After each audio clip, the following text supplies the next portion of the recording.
अस्सलामुअलैकुम सामीन। 15 सफ़रुल मुज़फ़्फ़र और 30 जुलाई है।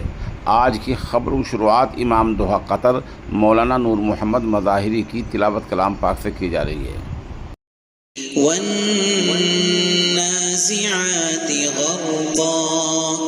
वन्नाशिताति नश्ता वस्साबिहाति सबहा फस्साबिक़ाति सबक़ा फल्मुदब्बिराति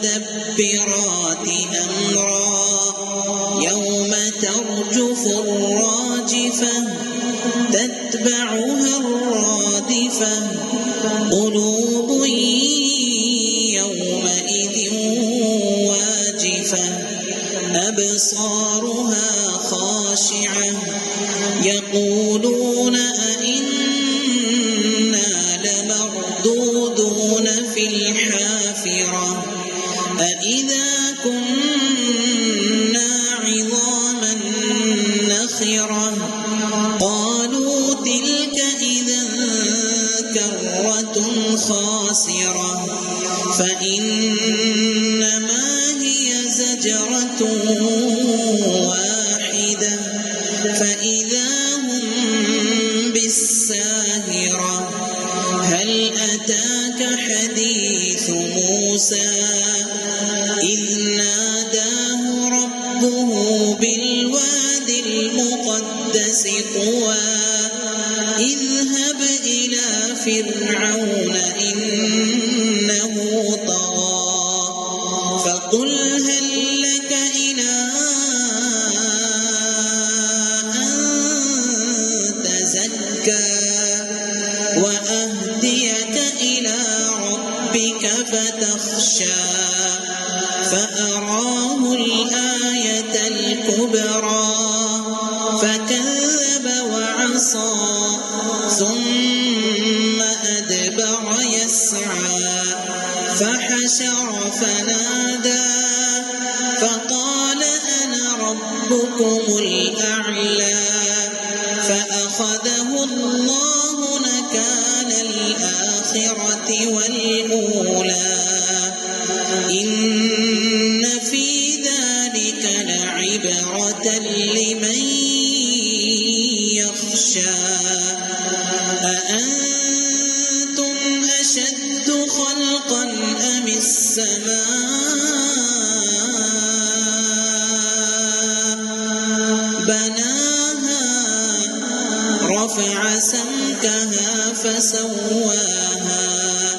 وأغطش ليلها وأخرج ضحاها والأرض بعد ذلك دحاها أخرج منها ماءها ومرعاها والجبال أرساها متاعا لكم ولأنعامكم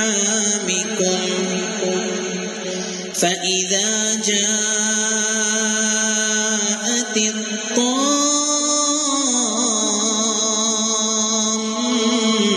الكبرى يوم يتذكر الإنسان ما سعى وبرزت الجحيم لمن يرى فأما من طغى وآثر الحياة الدنيا فإن الجحيم هي المأوى وأما من خاف مقام ربه ونهى النفس عن الهوى فإن الجنة هي المأوى يسألونك عن الساعة أيان مرساها فيم أنت من ذكراها إلى ربك منتهاها إنما